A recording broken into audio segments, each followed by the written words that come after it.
नमस्कार दोस्तों, स्वागत है आप सभी का मेरे इस YouTube चैनल पर।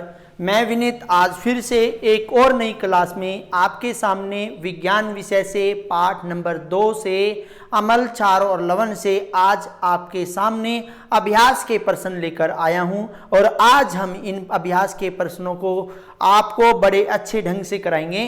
और इससे पहले हमने अपने YouTube चैनल पर इस पाठ से संबंधित हमने महत्वपूर्ण बिंदु, परिभाषाएं और जो पाठ्य पुस्तक के प्रश्न होते हैं उनको डाल दिया है। और जो भी स्टूडेंट हमारी वीडियो को लगातार देख रहे हैं वो ज़्यादा से ज़्यादा हमारी वीडियो को शेयर करें। और आज हम इस वीडियो के अंदर, आज हम इस क्लास के अंदर अभ्यास से रिलेटेड प्रश्न उत्तर करेंगे। और कैसे, आइए समझते हैं। प्रश्न नंबर 1 से देखिए, कोई विलयन लाल लिटमस को नीला कर देता है। देखिए, मैंने जब आपको इस पाठ की शुरुआत कराई थी तो उसी दौरान बताया था कि अम्ल जो होते हैं, अम्ल का काम होता है नीले लिटमस से आप चेंज होकर लाल लिटमस पत्थर में बदल दोगे, और क्षार का जो काम होता है वो लाल लिटमस से नीला हो जाता है। तो अभी प्रश्न नंबर 1 में हमने बताया कि लाल लिटमस को नीला कर देता है। तो देखिए, लाल लिटमस को नीला कौन करेगा? क्षार। और क्षार का पीएच मान जो होता है 7 से अधिक होता है। कितना होता है? 7 से अधिक होता है। तो इसका आंसर क्या होगा? हमारा आंसर डी होगा। इसके बाद कोई विलयन अंडे के पिसे हुए कवच से अभिक्रिया करके एक गैस उत्पन्न करता है। देखिए, जो चूने के पानी को दूधिया कर देती है, इस विलयन में क्या होगा? देखिए, यदि आपके पास कोई विलयन है और उसमें अंडे के पिसे हुए कवच को डाल देंगे तो वह आपकी HCl गैस को उत्पन्न करेगा। इस अभिक्रिया के दौरान आपकी HCl गैस निकलेगी। इसके बाद प्रश्न नंबर 3 की बात करते हैं कि NaOH यानी कि सोडियम हाइड्रोक्साइड का 10 ml विलयन HCl के 8 विलयन को HCl के 8 ml को 8 मिलीलीटर विलयन से पूर्णतः उदासीन हो जाता है। देखिए, आपका जो ये 10 ml है वो 8 से उदासीन हो जाता है। किससे उदासीन हो जाता है? 8 इसमें यदि हम HCl डाल दें, यदि हम इसमें HCl ऐड कर दें तो आपके पास अब 20 ml NaOH है। ठीक है, इसको आप कितने HCl से क्या करोगे? उदासीन करोगे। तो सिंपल सा है, 16 ml उदासीन से आप इसको उदासीन करोगे। अपच का उपचार करने के लिए निम्न में से किस औषधि का उपयोग होता है? देखिए, अपच मतलब होता है अनडाइजेस्टेड फूड। जब हमारे पेट के अंदर दर्द होने लगता है, यानी कि खाना खाने के बाद पेट में ज़्यादा दर्द होने लगता है तो हमें अपच हो जाता है। तो उसके लिए हम एंटासिड, क्योंकि हमारे उदर के अंदर HCl अम्ल होता है और उसको कम करने के लिए हम एंटासिड यानी कि जो कि एक क्षार है, यानी कि दुर्बल क्षार है, उससे हम इसको उदासीन कर देंगे। इसके बाद प्रश्न नंबर 5 ये कह रहा है कि निम्न अभिक्रियाओं के लिए पहले शब्द समीकरण लिखिए, उसके बाद संतुलित समीकरण लिखिए। देखिए, ये कह रहा है तनु सल्फ्यूरिक अम्ल दानेदार जिंक के साथ अभिक्रिया करता है। यहां पे लिख रहा हूं मैं और यहां पे लिखा भी हुआ है, जिंक दानेदार है और सल्फ्यूरिक अम्ल इसके अंदर डाल दिया और ये अभिक्रिया विस्थापन अभिक्रिया होगी। जिंक सल्फेट बन जाएगा। क्या बन जाएगा? जिंक सल्फेट बन जाएगा, प्लस में हाइड्रोजन गैस बनेगी। तो यहां पे देखिए, जिंक प्लस से सल्फ्यूरिक अम्ल, जिंक सल्फेट प्लस में हाइड्रोजन गैस।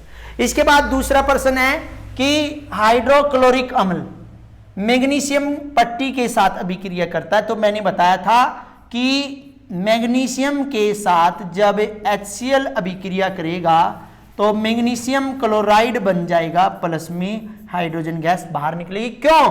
क्योंकि अम्लों की अभिक्रिया, आपको मैं बता दूं, अम्लों की अभिक्रिया यहां पे धातुओं के साथ हो रही है, तो हाइड्रोजन गैस तो हर हालत में निकलेगी ही। देखिए अब इसको बैलेंस करेंगे, मैग्नीशियम में 1, यहां पे 1, यहां पे H1 यहां 2, तो यहां पे 2 लगा देंगे, इस तरह क्लोरीन भी 2 हो गया।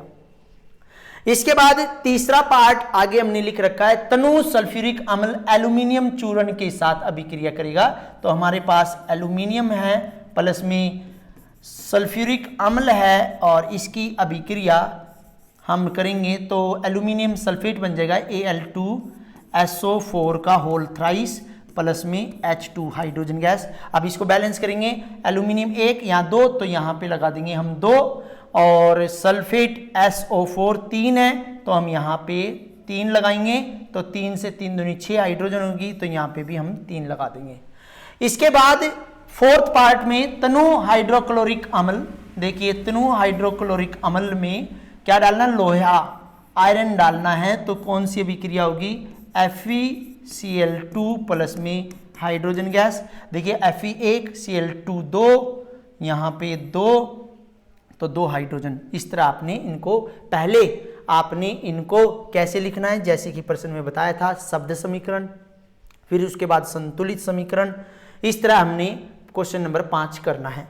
इसके बाद प्रश्न नंबर 6 कि अल्कोहल एवं ग्लूकोज जैसे यौगिकों में भी हाइड्रोजन होते हैं, लेकिन इनका वर्गीकरण अम्ल की तरह नहीं होता, एक क्रियाकलाप के द्वारा समझाना है। देखिए ये आपका एक्सपेरिमेंटल क्वेश्चन है, जब हम इनको क्रियाकलाप आपको एक्टिविटी कराएंगे तब इसको अच्छी तरह समझाएंगे, लेकिन अभी मैं आपको बता देता हूं कि अल्कोहल और ग्लूकोज जो होता है उनमें हाइड्रोजन होती है, लेकिन ये विलयन में H आयन प्रदर्शित नहीं करते, आयनीकृत होकर H आयन प्रदर्शित नहीं करते, इसलिए ये अम्लीय अभिलक्षण प्रदर्शित नहीं करेंगे। यदि ये H आयन प्रदर्शित करते तो ये हमारे अम्लीय अभिलक्षण प्रदर्शित करते, तो ये लिखा जा है कि अल्कोहल ग्लूकोज को जब जल में घोला जाता है तो ये आयनीकृत नहीं होते। क्या नहीं होते? आयनीकृत नहीं होते, और अम्लों की तरह H आयन नहीं देते। इसके कारण अल्कोहल और ग्लूकोज के विलयन विद्युत धारा का प्रभाव भी नहीं करते। समझ में आ गए होंगे। इसके बाद प्रश्न नंबर 7 इंपॉर्टेंट प्रश्न है कि आश्वित जल यानी कि डिस्टिल वाटर विद्युत का चालक क्यों नहीं होता जबकि वर्षा का जल होता है। देखिए आश्वित जल आश्वित जल जो होता है उसके अंदर घुलनशील गैसें लवण नहीं होते। क्यों?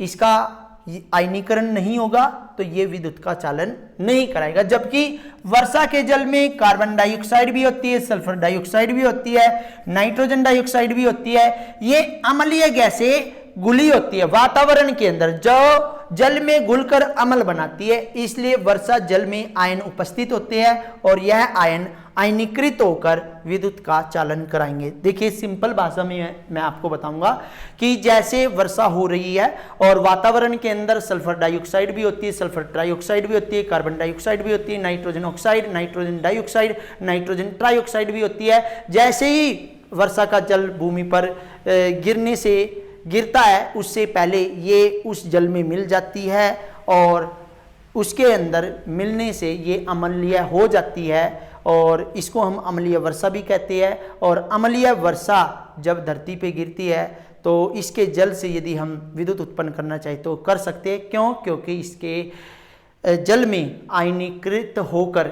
H आयन उत्पन्न करेंगे। इसके बाद जल की अनुपस्थिति में अम्ल का व्यवहार अम्लीय क्यों नहीं होता? तो ये कह रहा है कि जल की अनुपस्थिति में अम्ल वियोजित होकर H आयन उत्पन्न नहीं करते। देखिए H आयन उत्पन्न नहीं करेंगे तो उनका जो व्यवहार है अम्लीय व्यवहार नहीं होगा। इसलिए जलीय विलयन में जो कोई पदार्थ होता है यदि वो H आयन देगा तो वो अम्लीय अभिलक्षण प्रदर्शित करेगा।